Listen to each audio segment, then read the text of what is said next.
Hello there, this is Retro Spirits Garden, and this is Garou Mark of the Wolves on the Neo Geo AES. This is the Neo Geo logo screen with Giga Power. It's Giga Power Pro Gear spec, this one, by SNK. Here's the customary warning about me losing my liberty. This game has a couple of intros, so we're going to show one of the intros here. It's got some natty music and a nice city background. This dude here, he's a bit of a cross between Terry Bogard and Geese Howard. It's like they had a baby, and that's him. So this game is SNK's answer, really, to Street Fighter 3. They went over the top and downtown with the animation. So we've got very fluid animation, and we've got 1v1 fighting over 3 rounds. Standard setup, we've got a cast of characters which kind of mirror Street Fighter 3 in a lot of ways, although we have a dude there that throws grenades at people, and a pirate lady. That guy looks like a guy from Street Fighter 3. The guy in the mask, has he got an equivalent? Yeah, probably Alex from Street Fighter 3. Anyway, a lot of people kind of prefer this game to Street Fighter 3, although I'm not sure it's played in tournaments as much, or was played in tournaments as much. But it is a quality game. You've got, what we've got here? We've got a cast of characters and a couple of selectable ones off the main roster here. So we've got Terry versus Jae-hoon. So a lot of these characters actually are kind of clones of characters that appeared in Fatal Fury. So that's Kim Kafwan, essentially. I think he's like a descendant. Terry is older in this. It's set sometime in the future on this timeline, I guess. Yeah, and you can tell he's older because he's got a brown bomber jacket and blue jean combo. It's a bit like the Jeremy Clarkson of the fighting game world. And Kim Jae-hoon here is taking things very seriously in his combat gear. So you can see the backgrounds are detailed, you can hear the music sort of jaunty. Some of the backgrounds actually have some pre-rendered nastiness in them. Some of them have some nice pre-rendered stuff in them. So it's a bit of a mixed bag on the backgrounds, I'd say. The worst one for me is probably Kevin's background, which has a combat helicopter rendered horribly hovering around. And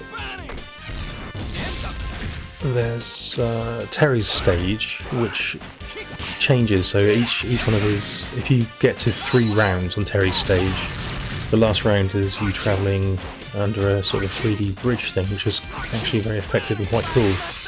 But as you can see, the actual characters themselves have many frames of animation. It's very fluid. The gameplay is also very fluid and responsive. It is essentially Street Fighter 3. You have the top system in here, which powers your character up for a portion of the fight, and you can set that to be the start of the fight, the middle of your energy bar, or the end of your energy bar. And you have multiple finishing moves.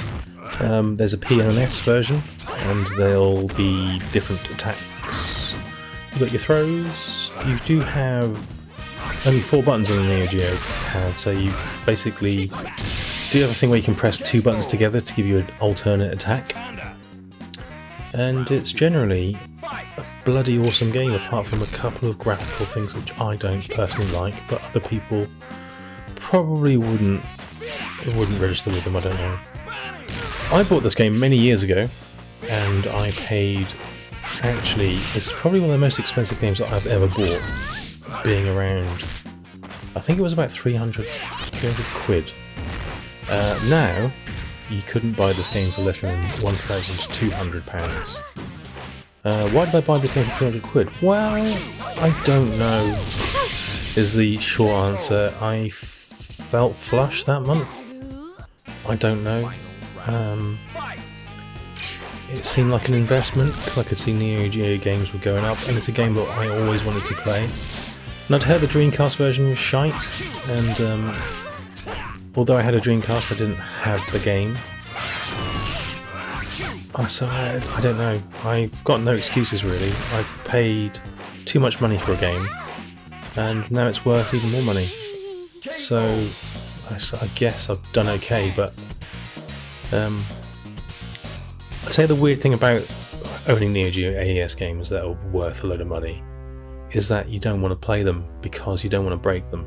You don't want to ruin the boxes, you don't want to crush the freaking instruction manuals, you don't want to scratch the carts up because it's essentially they're worth too much money to break.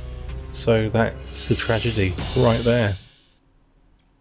You can get this game on the Neo Geo Mini, which is probably the best way, or the cheapest way to play it with a load of other Neo Geo games. Like I said, you can get this on the Dreamcast. I believe this came out on the PlayStation 2. That version is supposedly pretty good, I think. Where else have I seen it? I don't think I've seen it on a lot of compilations, to be fair. I'm just trying to remember. No, it's definitely on the Neo Geo Mini and arcade stick though. Although the music is kind of well produced, the tunes aren't great. I do like this character though, the Griffin Mask, also known as T-Zoc, aka T-Zoc.